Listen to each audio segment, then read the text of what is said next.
We have been introduced to one sea of a weirdo. But first of all, I do hope that I can keep saying that, as I don't really know the future of the YouTube system or anything else. But I guess I'll save that for another time. This is the Angry Anime Fan, and this is Dr. Stone 85 chapter 85. We still don't know what the reporter's name is, only that she had relationship with people and got information about them, and therefore were her weapons as a reporter. When she is crying and longing for the man of her dreams, Tsukasa, that is kind of fun. But we still don't hear what her name is.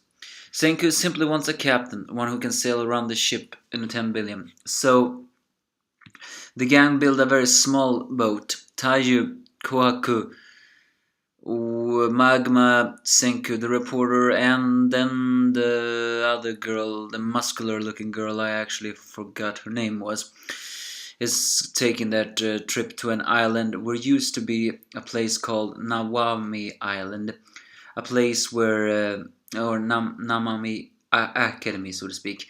It was a naval school where sailors studied.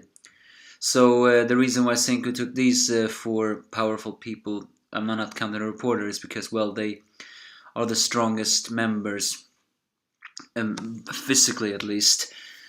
Or maybe something like that. So they dig up everything else because they don't have dynamite.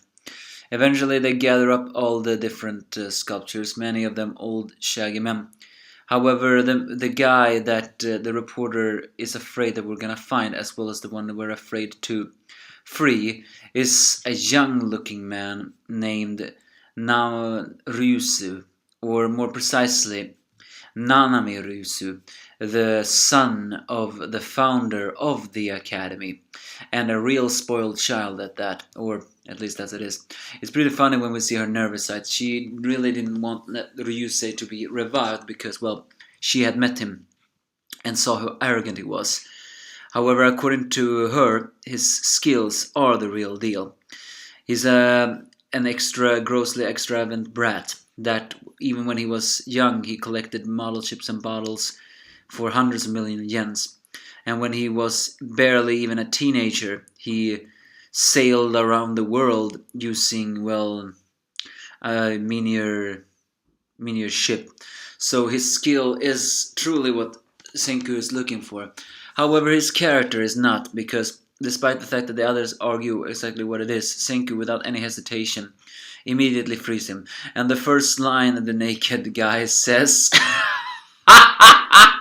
is once again, "This world is mine." Yeah. This guy is quite full of himself. Oh man, it's so funny. Unlike so many other arrogant and cocky characters, this guy seems a little bit more fun to look at. I don't know why, though. It's even funnier on how he was frozen. He was apparently gonna do something like this, and he finishes when he's petrified, and it turns out his hand is the one who's getting cracked. But the line, it says, "I'm finally back. Once again, the world is mine." So yeah, he's definitely an arrogant or a cocky person, or someone who's a little bit self-absorbed, or maybe he's just very confident. However, he does appear to appreciate honors, because as soon as he figures out that they were the guys who saved him, they immediately say that for this May boorish, I shall write a check. And then he immediately guesses that things are not what it seems, as he says the seafarer intuition means that society has crumbled, and my possessions are along with it. Senku confirms it, but instead of feeling doubt, the guy with extreme confidence just says that this is the perfect time for me to take the ownership of the... If the ownership of the entire world has vanished, then I will go acquire it all. Yeah, this is quite a full of himself guy, but he's also very confident. Still, though, he does have some amount of politeness in him, so as the reporter hands him clothes and says that he needs to get dressed, he suddenly realized that yes, he is butt naked and didn't want to get, and it was rude of him to be butt naked for beautiful ladies. Of course, Magma doesn't feel the muscular girl is any beautiful, so he gets a kick in the crotch. I mean, if it weren't for the fact that Magma is a pervert and a bastard, I would have actually be sure that they could have been made a perfect couple. But for Ryusei, there is always beauties, no matter which type of women they are. So yeah, this guy's quite chivalrous. Returning to the place, the gang are still working on the boat, but he is impressed by it and says he is gonna take it. And indeed, Ryusei does show some moments of skill, as he is immediately, despite without any science, as Senko has even created a thermometer, guesses that the temperature is gonna lower and it's gonna create a maelstrom, and indeed it does. As he and Senku discusses that sailing on just this ship alone is reckless, because if rain hits them they are dead. However, he also realized that Senku was simply testing him and saying that, and he is impressed by him. So yeah, this guy does seem to be a little bit full of himself, but he does acknowledge people when he can.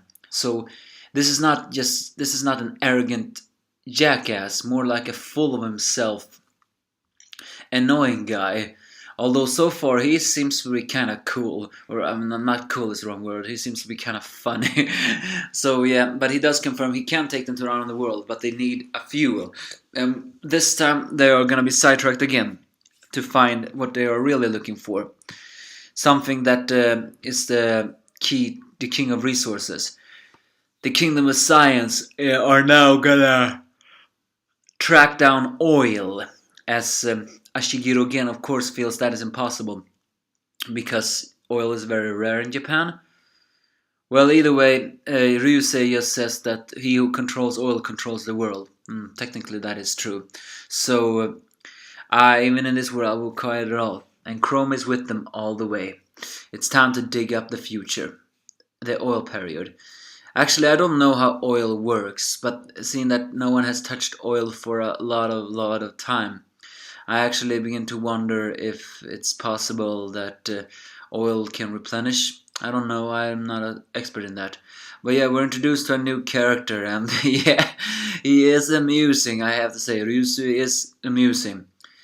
However, I have a feeling his arrogance is gonna cloud later. But again, it appears to be a different type of arrogance than many other arrogant characters, so he seems a little bit more likable than the rest. Who knows? What do you think about this? Did you think this was a pretty fun intro?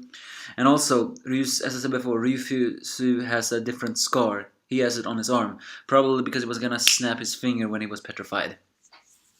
So what awaits them next? No idea. Now they're gonna dig up oil, or at least try to find oil. Where can they find that? No idea. You can give me your thoughts if you have any.